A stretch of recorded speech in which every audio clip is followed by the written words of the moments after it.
Coming up on this episode, the Vancouver Whitecaps face an uncertain future. Canada's bottom club qualify for continental competition, and a new team from Quebec take inspiration from Athletic Bilbao.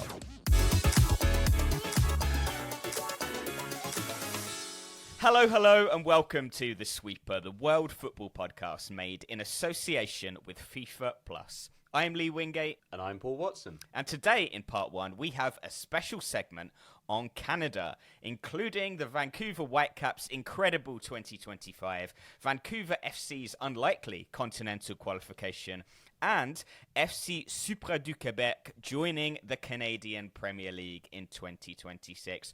But before we dive into the club scene, Paul, a quick word on the World Cup draw. Canada obviously are a co-host. Quite a lot of our listeners may not know that you're actually born in Canada, in Lethbridge, Alberta. Do you have a soft spot for the Canada national team? I do. I really do. I was in Canada for all of a matter of months of my life. I was born there and then brought back to Britain and have a Canadian passport still. So actually my whole life I have somewhat identified with that kind of Canadian heritage, and so I've always supported Canada in football, but for years that was kind of quite a grim Yes. grim thing to do. But actually it's an amazing time to be a fan of Canada, I would say, and this World Cup must be probably the most exciting time ever for them. Obviously, the draw took place last week. Canada have got Qatar, Switzerland, and one of Italy, Wales, Northern Ireland, or Bosnia and Herzegovina. You have to presume that is going to be Italy, but perhaps not. What do you make of the draw? I think it's a really exciting draw. It's going to be really fascinating if you get Canada versus Italy, because obviously, you know, there's a huge Italian link to Canada too, isn't there? I think there's quite a big kind of Italian community in Canada. And yeah, I think it's a really doable draw for Canada. That said, Switzerland were very good in qualification when I saw them, so they're not to be underestimated. But I don't feel like Qatar are amazingly strong at the moment, so I would think they would fancy their chances to get through. Yeah, Qatar have just gone out, haven't they, of the Arab Cup as hosts, bottom of the group. Two of these matches will take place in Vancouver. The first one in Toronto, and then Qatar and Switzerland in Vancouver. And Vancouver is the starting point today, Paul. And in particular, Vancouver Whitecaps, because this is a name that has been cropping up on our radar. We, of course, cover the whole world, but Vancouver Whitecaps have sort of come onto our radar at several points throughout this year. I think first of those was their very memorable run to the final of the CONCACAF Champions Cup, which for the European listeners, that's the North and Central American Champions League, basically. They then pulled off a very surprise signing of Germany superstar Thomas Müller in the summer, so that was another touch point. And then they played in the MLS Cup final against Lionel Messi's Inter Miami at the weekend, Paul. Now, lots of people were billing this as Messi versus Müller, but from a sweeper perspective, I think the angle was more, will America's league have a Canadian champion? We love a cross-border champion, don't we? We do, and they do happen, as we have spoken about on the pod in the past. And I think you watched this one, didn't you, Lee? Because I was unable to watch it, and you were watching it. Did we end up with a Canadian champion of America's league? Now, sadly not, but I think that shouldn't stop us from talking about everything Vancouver Whitecaps have achieved this year and how good they were in large parts of this game. I think the first point to mention about this game is it took place in Miami. Now, the best regular season team in the final, so the highest points tally in the regular season earns home advantage for the MLS Cup final. And it is worth pointing out the sheer distance between these two teams, because they are the two furthest apart teams in MLS at, I think, around 4,500 kilometres apart. And as you might expect, the weather is pretty different between Vancouver and Fort Lauderdale, where this game took place. I think the average temperature in Fort Lauderdale in December, around 20 degrees. Average temperature in Vancouver, 1 to 2 degrees. And in the first half, it looked like Vancouver Whitecaps made a pretty sluggish start to the game, I have to say. I don't know whether the temperature was a factor or whether they were just nervous, whether the big stage got the better of them. But they scored an own goal in the 8th minute. Ocampo scored an own goal, and Inter Miami were the better team in the first half, it has to be said. But in the second half, this game really came alive, and Vancouver Whitecaps were all over Inter Miami for a while. So they scored a goal, Ali Ahmed, which was a bit fortuitous. It was a shot from outside the box that sort of crept inside the near post. But if you don't shoot, you don't score.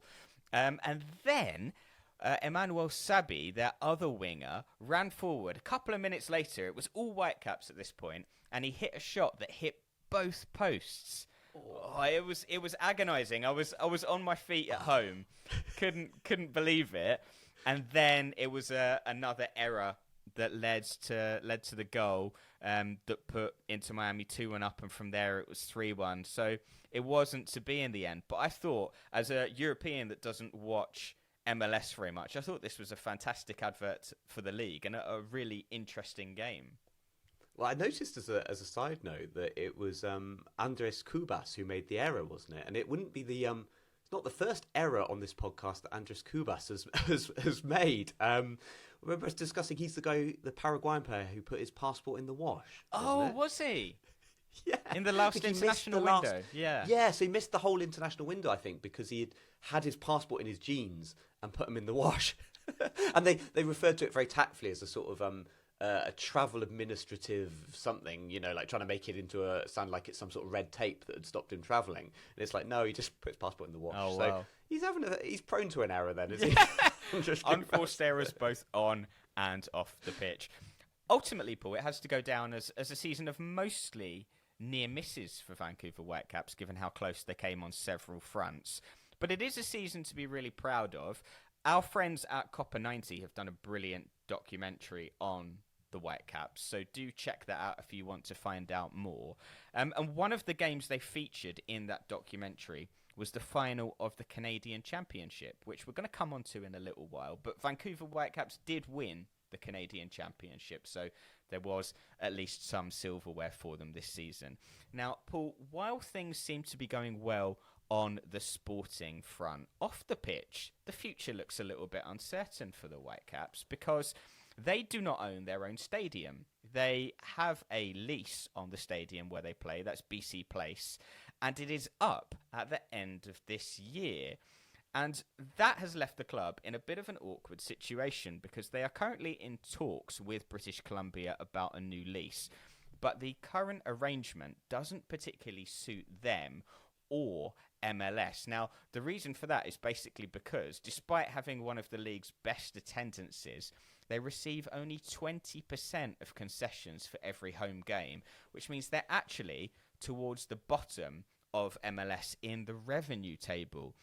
And the potential consequence, if they cannot get a better lease agreement or find a site for a new stadium, is that they could lose their team to relocation. So this is for a start terrible. Mm-hmm. That's a terrible thing to hear, and it's not like people haven't got behind the club. Like there's a support there, so it sounds dreadful that a club might lose its a city might lose its team despite obviously there being the support. But when you talk about sort of losing it to relocation, who is making that decision then? Is it could the franchise just be moved away from them by MLS? Is that how it works? I think it would be a decision taken by a mixture of the club, MLS, and obviously if the talks don't work out with the authorities. But I think everyone is really keen on that not happening, obviously, and it being a last resort. The CONCACAF president, Victor Montagliani, who is an East Vancouver native, said, as important as the 2026 World Cup is, I think keeping the Whitecaps in the city of Vancouver is more important than the World Cup. And I think this whole issue of relocation is one of the things about American football / soccer that European audiences find difficult to understand, isn't it? Because it simply culturally would not fly in Europe. You just couldn't pick up a team and move it.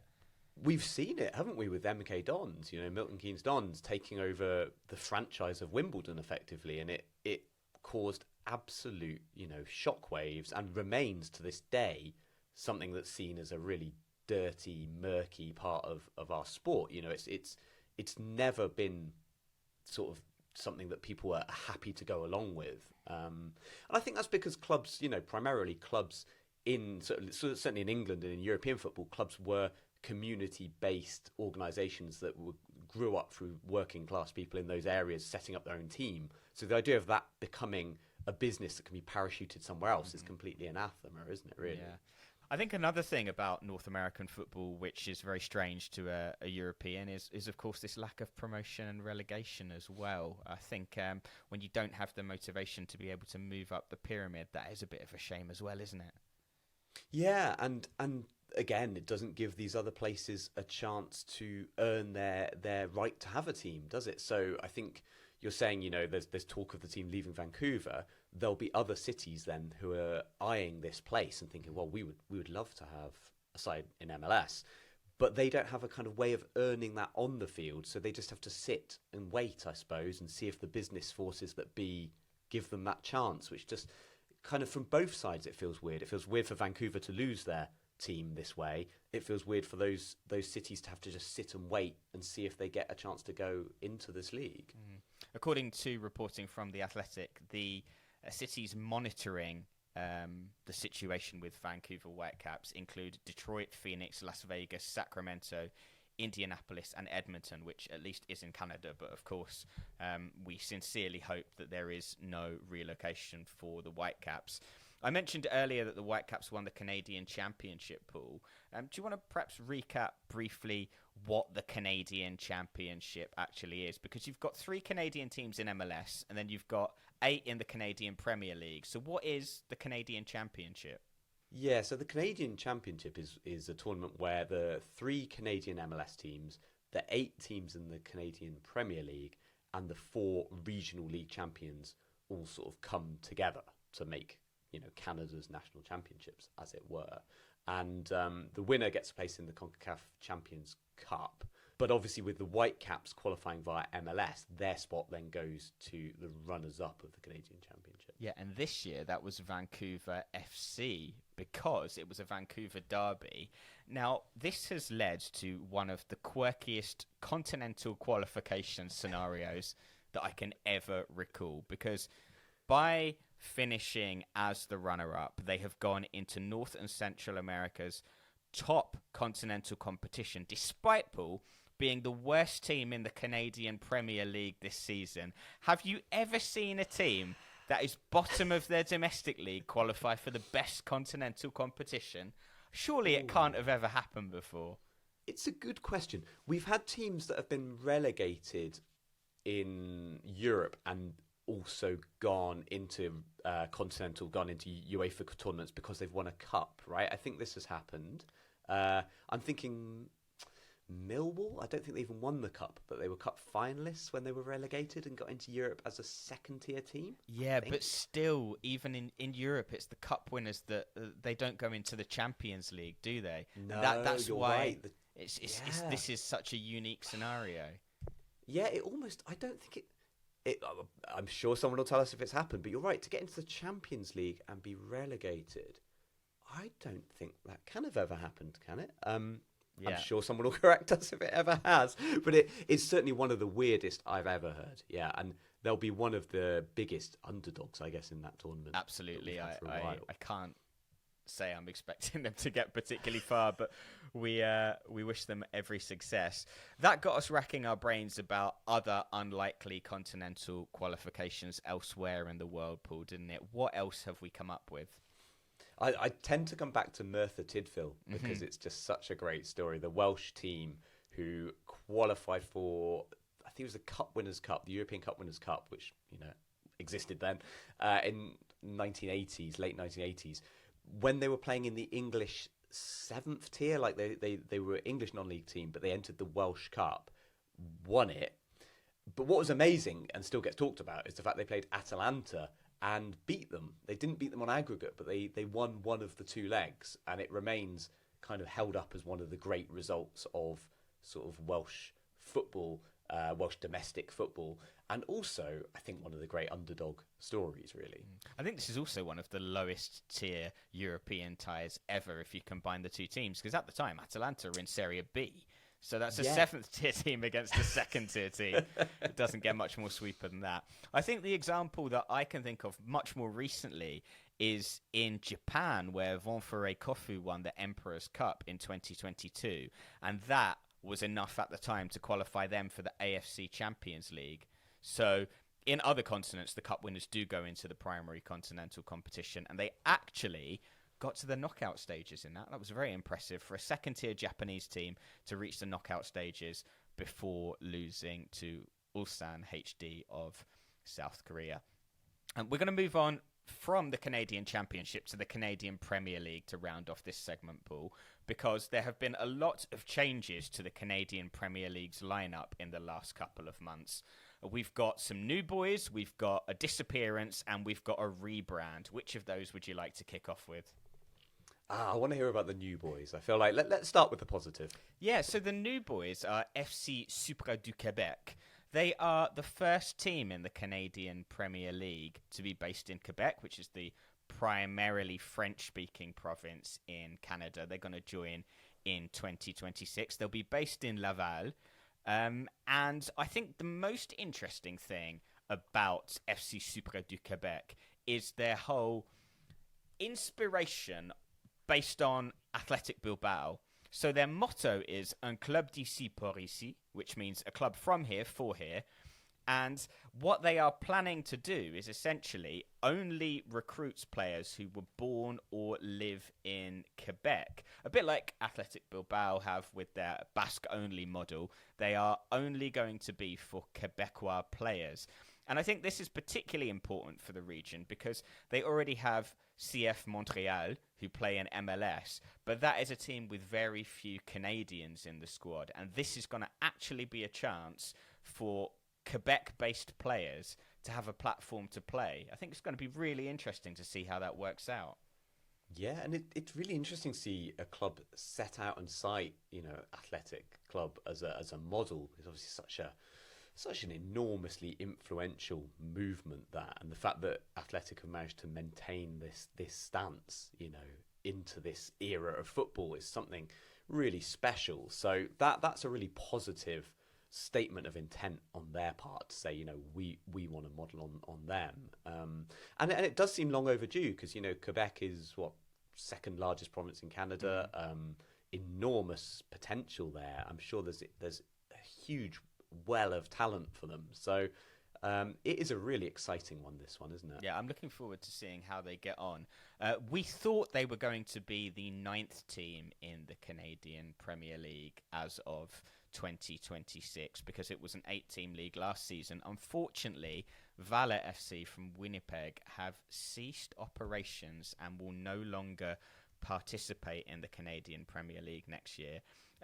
They have been financed, their operating costs have been financed by the Canadian Premier League for 2024 and 2025. It just simply wasn't feasible to continue. They explored plenty of options. Ultimately, they couldn't find one. It is incredibly sad, isn't it, to see a community lose its club like that?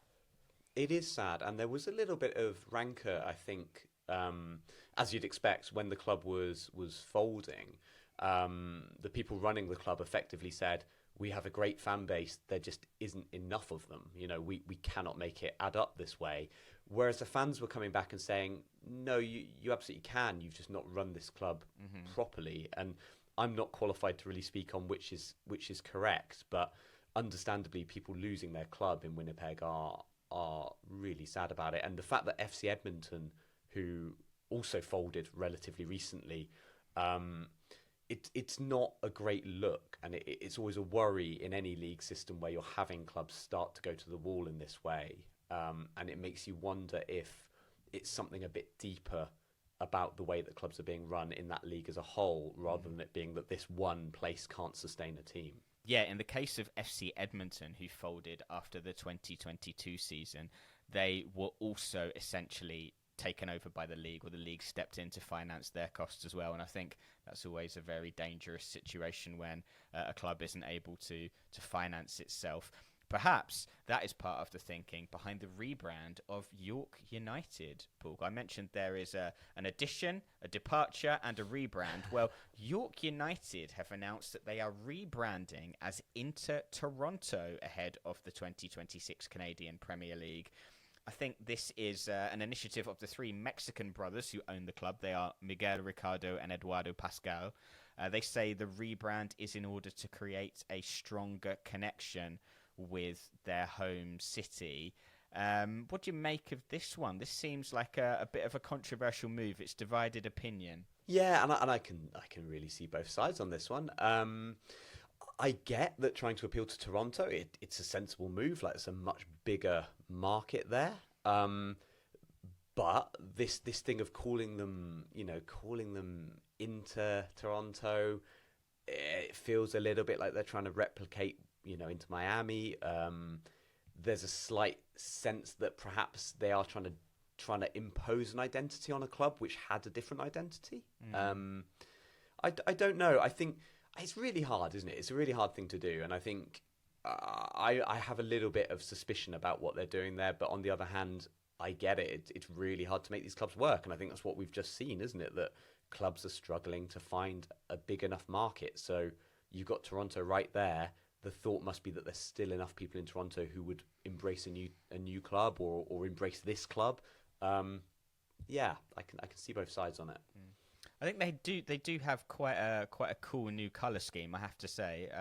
Not that I'm saying I'm in favour of the rebrand, but they've got this nice light blue and white design.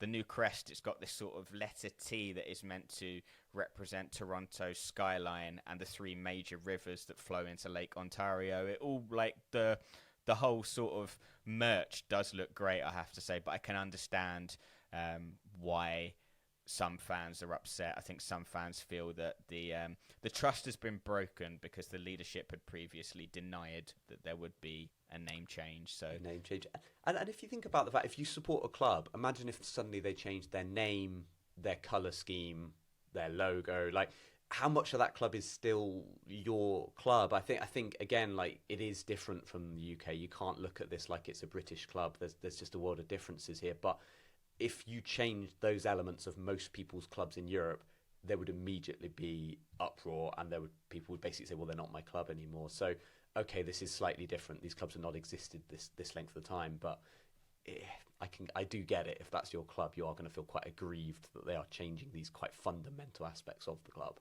Agreed.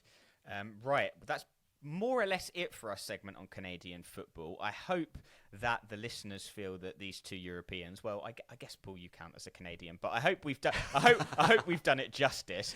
Before we round off the segment, though, I think I'm just going to tell the story that we told briefly on the last bonus pod, because it also relates to Canadian football, and that is Pacific FC and Atlantico. This is a game that we are trying to help organise using social media. So we put on social media a while back, we'd love to see the battle of the big oceans between Pacific FC, who are one of the 8 teams in the Canadian Premier League who we haven't mentioned in this segment yet, and Atlantico FC, who are based in the Dominican Republic. We would love to see this happen. I guess it would either take place on the west coast of Canada, where Pacific FC are based, or in the Dominican Republic. That sounds like a bit of a nicer sounding destination for weather reasons, maybe.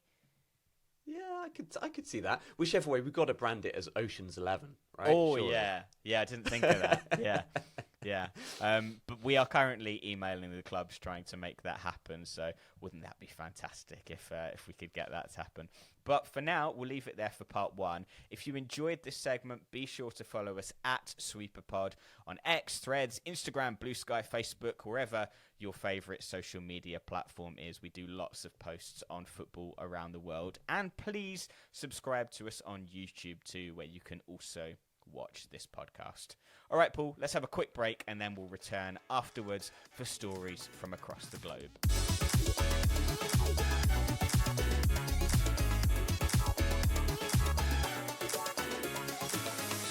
Welcome back to part 2 of The Sweeper, and we've got stories from Scandinavia and the Caribbean, plus some fun quizzes and World Cup draw chat all coming up. But where shall we begin, Paul? I can offer you either Norway or Guadeloupe. That's a big question. Well, it's freezing cold where I am, so I'm fantasizing about Guadeloupe at the moment, Lee. Yeah, well, a bit of escapism. Guadeloupe has been on our agenda for a different reason than the topic we're actually going to talk about today. It is home to AS Lugosier, which is the only remaining overseas club left in the Coupe de France pool. You know, we love tracking the clubs that make these long journeys from territories all over the world. They are the only one that is still in the 2025 to 26 Coupe de France, and they have been handed a hammer draw against Ligue 1 Lorient in the next round. Now, they were actually drawn at home for this pool, but in fact they have to go to France instead because the rules state that all teams must travel to the mainland at the point of the competition at which the top flight clubs enter. I can't help thinking it's a massive shame that you've not got a Ligue 1 club rolling up in the Caribbean. Oh, it's a spoil sport rule, isn't it? When I saw the draw, because I wasn't aware of this rule. I suppose it doesn't come up that often because clubs don't always reach this phase, the overseas clubs. When I saw the draw, I did think Lorient were on their way to Guadeloupe, and I was over the moon. Yeah. I was a bit disappointed by this. Agreed, yeah. I decided to have a look in a bit more detail at AS Lugosier to see how they were doing in the Guadeloupean League, and I was instantaneously very confused, Paul, when I looked at the league table, because they are in first place at the moment with 31 points from 9 games. Now, I think the eagle-eared, if that's a phrase, of those among our listeners and viewers will realise that the maths doesn't add up there, because the maximum points you can usually get in football from 9 games is 27. Yeah, AS Lugosier had 31. I then looked at some other leagues around the Caribbean, such as Martinique, and then further down in South America, French Guiana, and it seems that these leagues award 4 points for a victory, as well as 2 points for a draw and 1 point for a defeat. The reason essentially being to incentivise attacking play and keeping up the morale of smaller clubs so that they're not just sitting on 0 points the whole time. What do you make of that? I didn't know that at all. I did not know that, and I don't know what I think of it. It's sort of taking some time to percolate, but I do like the idea of managers saying, look, we'll take a point today. I suppose I'm trying to think if it does incentivise like the minnows, because obviously the difference in the number of points doesn't change. Like, you still get buried at the bottom if you're just getting 1 point each game. But I suppose it does look better than just being on the bottom with 0 points. Yeah.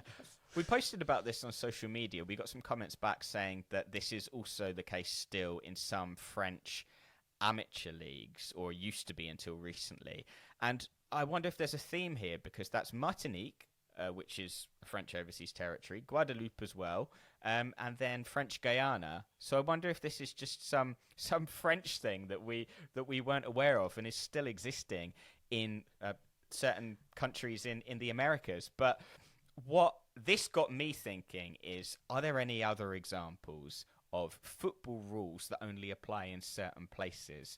And Paul, I found a list of some amazing ones, and I've also come up with some fake ones. So what I've got for you here is a little quiz of real or fake football rules. Now, listeners, viewers, please play along at home.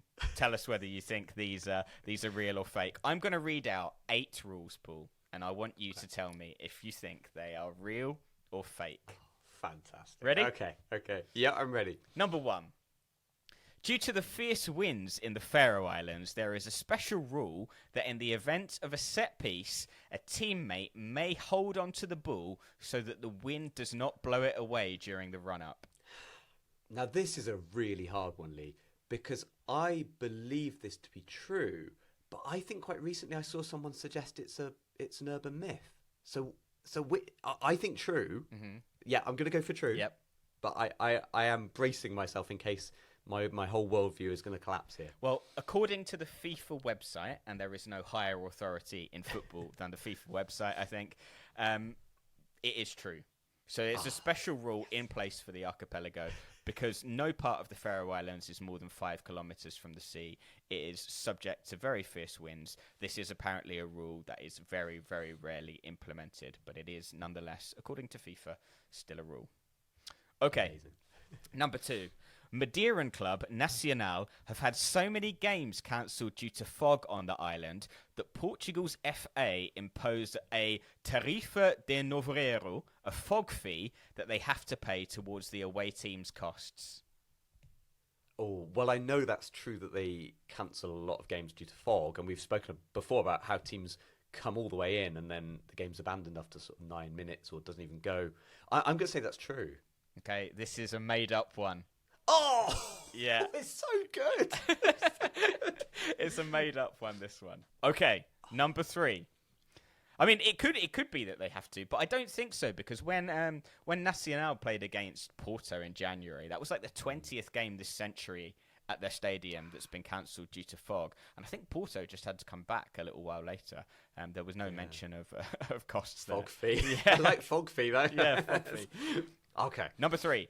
In Ireland, there used to be a rule where the point system was 4, 3, 2, 1, 0. 4 for an away win, 3 for a home win, 2 for an away draw, 1 for a home draw, and 0 for a defeat.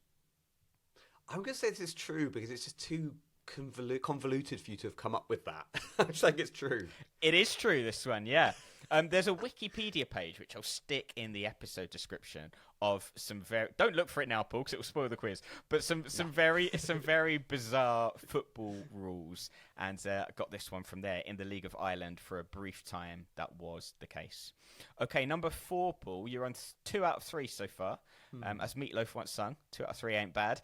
Number 4, the Northern Mariana Islands have a so-called skunk rule in place in their domestic league. It states that any win by a margin of over 5 goals ends as a 5-0, though the teams keep on playing even if that margin is reached. Yeah, this is true, and I think you've strayed into my little neck of the woods in the Northern Mariana Islands, because I actually asked a contact on the Northern Marianas about this, and he said, yeah, that is the rule. I tried to get an idea of why skunk.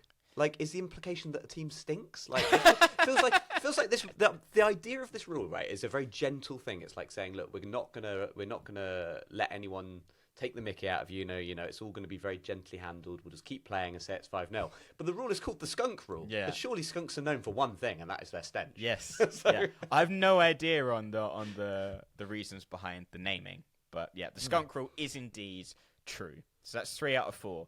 Okay. Number 5. Out of respect to the South African bishop Desmond Tutu, a local league in his home city of Klerksdorp did not allow 2-2 draws in the season after he died. Whichever team reached 2 goals first got the points. That's brilliantly weird. I've got to say it's false. It's just surely not. Surely not, Lee. I was really hoping you'd say that one was true. Yeah, I made that one up. I doubted myself as I said it. I was like, no, surely not. That's brilliant, though. It's brilliant. All right. 4 out of 5. You're doing well, Paul. Number 6. In former Yugoslavia, the league had a rule where teams level on points, head-to-head, goal difference and wins were separated by the number of matches won against teams from other republics. Yeah, I think that is true. I think that's true. That's made up, that one. Oh! You got 2-0 on one hand. Fair play to you, Lee. You're attacking from very different angles here. Well, I thought that I thought that the reason that this couldn't be true, just theoretically, is that there were different numbers of teams from different republics. So then it would be unfair. Say if there's like 5 Serbian teams and 1 from Macedonia or whatever in the league, then they've got more chance to... Macedonian teams have got more chance to win against teams from other republics. That's I didn't get that far. Yeah, that was just, I went down a rabbit hole for this quiz. That's a good one. That's a very skillfully scored goal on your part. That one. All right, number 7, Paul. There were 3 seasons in Bulgaria in the 1980s where no points were given for goalless draws. Oh, you see, I almost want to say that's true because I can kind of see it as like an anti-Catenaccio thing. You know, there was a period where there was no, I don't think so. I don't think so. That one's true. Oh, what? That's mental. true. So teams must have played a really weird style of football, right? If it was 0-0 going into the final 10 minutes, they must have just gone crazy. Yeah, I have no idea. Again, it's on this Wikipedia page of weird rules. Brilliant. But Great rule. Yeah, I quite like that, to be honest. I wouldn't have flown in Italy about 30 years ago, though, would it? No, that would have a season with just 0 points awarded. All right.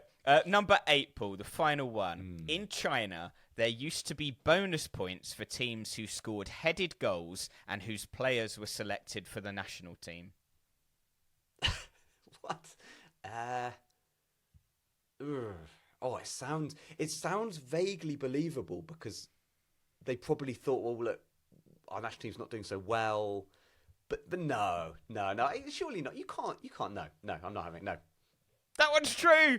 No, you've totally done me. Like, I think that might be the decider as well. I feel like you got stronger and stronger as this went on.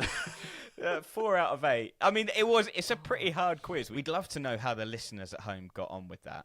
Yeah, I mean, honestly, that was so good because some of the ones that are true are so weird, aren't they? And some of the ones that, I loved it. It was a great quiz.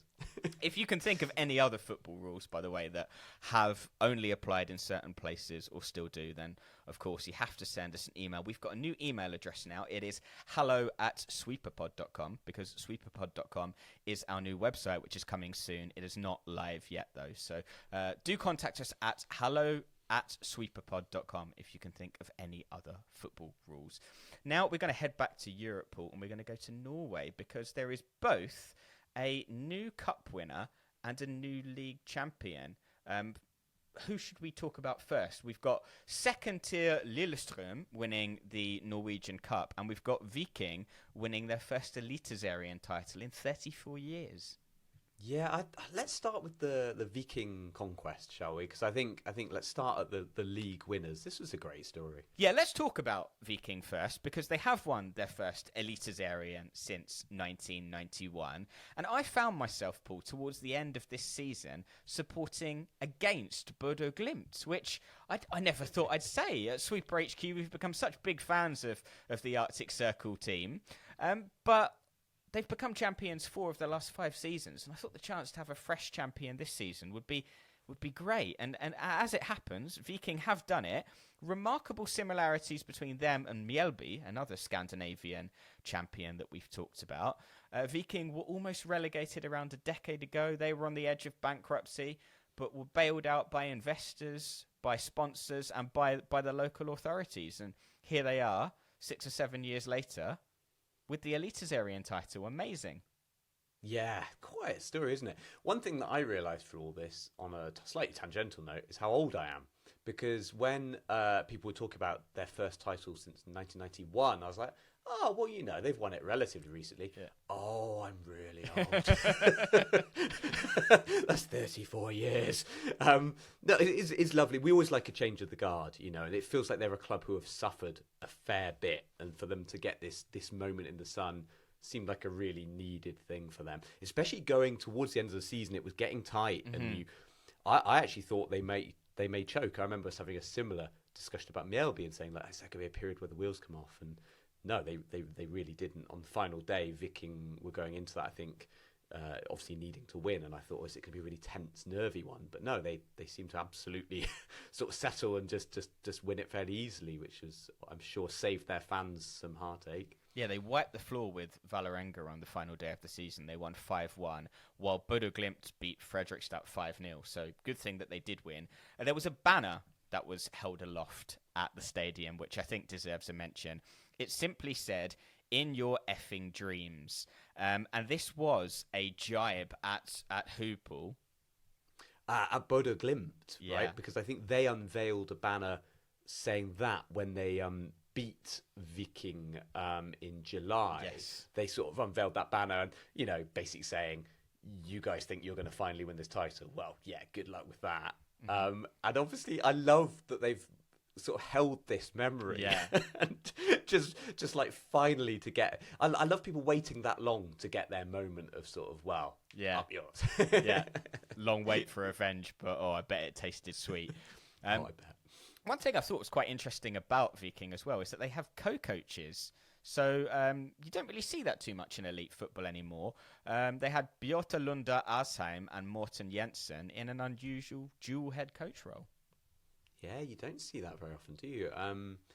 Can't think of many examples of that, but obviously seems to have worked for them anyway in this case. But yeah, I mean, as a club, they feel like they've rolled the dice a little bit. It feels like they realised they were kind of headed nowhere particularly, or they were certainly struggling to move forward, and they've just decided to roll the dice and change things up, and it's paid off.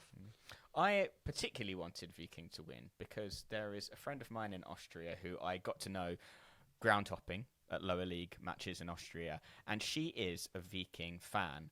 And one of the things that I've always found amazing is that she basically uses up all her holidays to fly from Austria to Norway to watch games.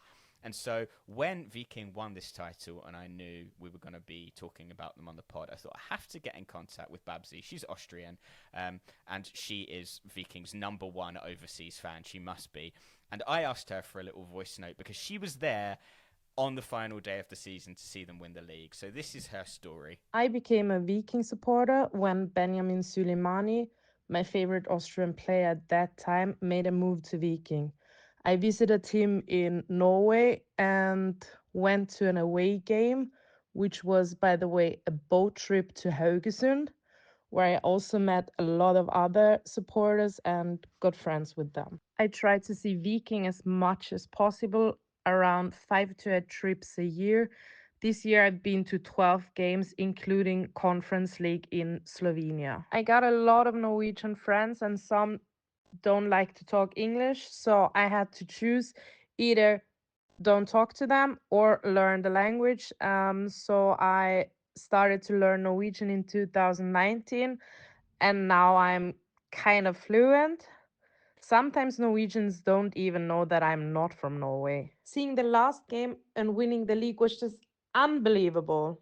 I was so nervous the whole week before the game, but at halftime, I started to realize that we really can make it now. After the final whistle, everyone was running onto the pitch. People were crying, hugging each other. That was such a special moment with so many emotions. After celebrating at the stadium, we went to the main square where they were expecting about 50,000 people, and that's where the party continued. What an amazingly random story of football fandom that is, that she's gone to 12 games this season, she's learned to speak Norwegian like a native. It's incredible. I love it. I absolutely love stories like this. I was going to ask, my first question was going to be why? How have you ended up with this random? And that makes a lot of sense. But I love how much she's dedicated to it. The bit where she said, I had this choice, I had to learn Norwegian. I was like, well, that'll be the end of it. Oh, no, she's learned Norwegian. And I can't empathise with anyone being able to learn a language well enough that people think they're genuinely from there. That is incredible. Yeah. But what a lovely story. And I'm really delighted for her that they've won that title. Me too, yeah. They weren't the only surprise title winner in Norway, of course, were they? Because Lillestrøm won the Norwegian Cup. Now, we particularly love this because they're a second division team that's won the Norwegian Cup. They have got promoted this season, though, so they won't be second tier by the time they start competing in Europe. It was a particularly special season for Lillestrøm because they went unbeaten the entire campaign. Invincibles, winning the cup, National Cup. Getting promoted, pretty good, huh? Yeah, not a bad season, was it? Really? Yeah, phenomenal. We love second tier cup winners like that. That's always great. But yeah, what an amazing season. There aren't many teams that have done what they've done, right? In either bracket, there are not many invincible teams, and there are not many second or lower tier teams who win a national cup competition. So to do both in the same season is incredible. Yeah, Nairobi United in Kenya and Vaduz in Liechtenstein, the only other examples we can think of in 2025. Now, the best snippet of information I found out about Lillestrøm's cup win wasn't actually about 2025. It was about 2017, because I searched for some articles in the Norwegian media about Lillestrøm beating Sarpsborg, and it turns out that these two teams played back in the 2017 final, with Lillestrøm also winning. And in that final, there was a particularly controversial celebration at the end during the trophy presentation. Do you know what it was, Paul? I don't, but I'm looking forward to this one. So the defender, Alexander Melgalvis Andreasen, stripped naked on stage and used the trophy to cover his private parts, which which prompted quite a lot of controversy in Norway. The Norwegian newspaper Verdensgang asked Melgalvis if his grandmother would be proud of him, and he replied, "I don't think she's seen it. Fortunately, she doesn't have internet or social media." The it being the incident, right? I just hope it's a big enough trophy. That's what I'm saying. Like, Yeah. Wow. I mean, yeah, you do get these stories, don't you, where people have won an award and then they make it immediately weird by doing something like that. Wasn't there quite a famous one? Was it Emmy Martinez who celebrated winning like a massively prestigious award, something like the Golden Glove, and sort of did a little bit where he pretended it was his penis? And you're like, oh, okay, I suppose. Yeah. This is like the biggest moment of your career and you're sort of honouring years of tradition. I suppose you could do that with it. Oh, it's amazing. The fact it's still remembered now, right? Like 10 years later, people still remember this. Yeah, he doesn't play for them anymore, though, so I think there was no risk of it happening this time. He must regret it a little bit, I'm sure. Like, I bet you get carried away in the moment and you think, oh, that'd be funny. And then I'm sure you look back and you're like, oh, I probably should have just lifted it like a normal person. The trophy, that is. All right, we're going to finish off the pod with a bit of World Cup draw reaction chat. But before we do, did you know, dear listeners, that 95% of people who listen to this podcast don't support the show on Patreon? Now, we understand there's a lot to pay out for these days, but the harsh reality is that for two independent creators like Paul and I, making a massively research-intensive podcast like this, we do need more subscribers to secure our long-term future. Because for both you and I, Paul, this podcast is essentially a full-time job in addition to full-time jobs. Yeah, and we love our Patreon community. We are so grateful for their support. But beyond just being able to know you've supported us, you get, biggest thing is the bonus podcast. So we give you a bonus podcast that happens on the weeks we don't do a main podcast. You can listen to that on whatever platform you like. That's not just on Patreon. You can listen to that on Spotify, on wherever you listen to your podcasts. But there's a lot more than just that. We do club profiles of teams around Europe. We do special quizzes. You can read our World Soccer column, which is monthly. Biggest thing for me is actually membership of the Discord server, which is an amazing community of people who are constantly on there chatting about weird and wonderful stories about in football, but also just anything. You know, it's a lovely, supportive, fun community. So if anyone is able to support us for, you know, just £5 in British money a month, or, you know, whatever that is in your local currency, it makes a huge difference. But I think also you do get quite a lot of fun out of it. Agreed, yeah. We have been told, Paul, haven't we, that our Patreon has better value than a lot of other Patreons that our listeners support. So do join us at patreon.com/sweeperpod. All right, to round off the show then, a bit of World Cup draw chat. What did you make of the draw for the debutants, Paul, and which of them do you think has the best chance of going through? There was something for everyone, wasn't there? There was something for each of them where you thought, that's going to be an amazing tie. I would fancy Uzbekistan's chances as being the best chance. Obviously, Portugal is going to be tough. Colombia's pretty tough too. But when you are one of these debutants, you're not going to get an easy draw. Is it too much to hope, Lee? I'm sure it is too much to hope that New Caledonia can be the other team in Uzbekistan's group, the playoff team, setting up the ultimate sweeper World Cup tie, Uzbekistan versus New Caledonia. That would be amazing. Two debutants at the World Cup, would be incredible. Yeah. But who are you backing, Lee? I mean, are there any others that you think have a decent shot? Oh, I really want Cape Verde to do well. I think Curacao have got a very tough group with Germany, Ivory Coast, and Ecuador. Haiti, Brazil, Morocco, Scotland obviously are not a debutant, but we talked about their special story on the last podcast. I don't think Jordan will go through. They're in a group with Argentina, Algeria, and Austria. In Austria, this group is being seen as a good sign because the initials of the 4 countries spell out "Ja." So, Lee, is there perhaps a feeling in Austria that you're just trying to grasp at any? Austria have been out of World Cups for too long, right? And they're getting too excited. I'd agree with you, though. To come back to the original question, I think Uzbekistan have got the best chance, especially, well, I suppose it's probably likely to be DR Congo who qualify for that group, isn't it? So I think, given that you can go through now with just 3 points, if they could beat DR Congo, Uzbekistan, maybe get a draw with Colombia, then I'd back them, I think.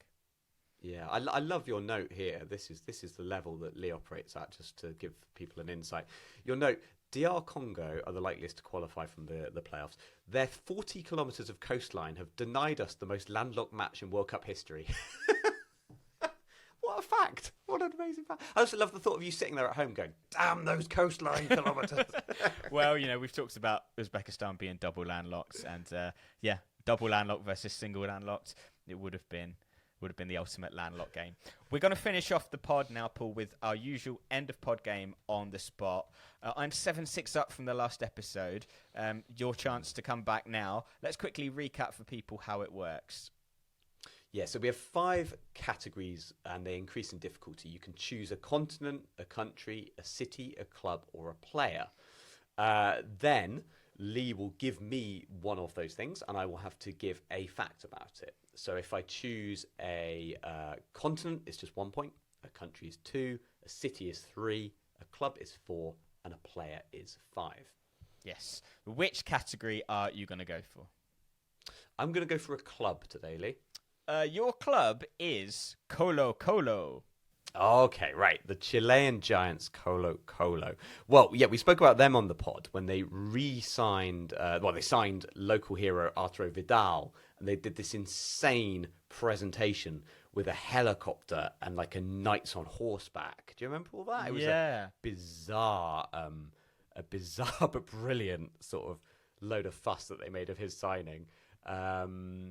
Also, I remember that they came up as well because they played against Rapa Nui, the team from Easter Island. They played against them in the Cup. Do you remember that? And that was the first time a team from Easter Island had been represented in the Chilean Cup.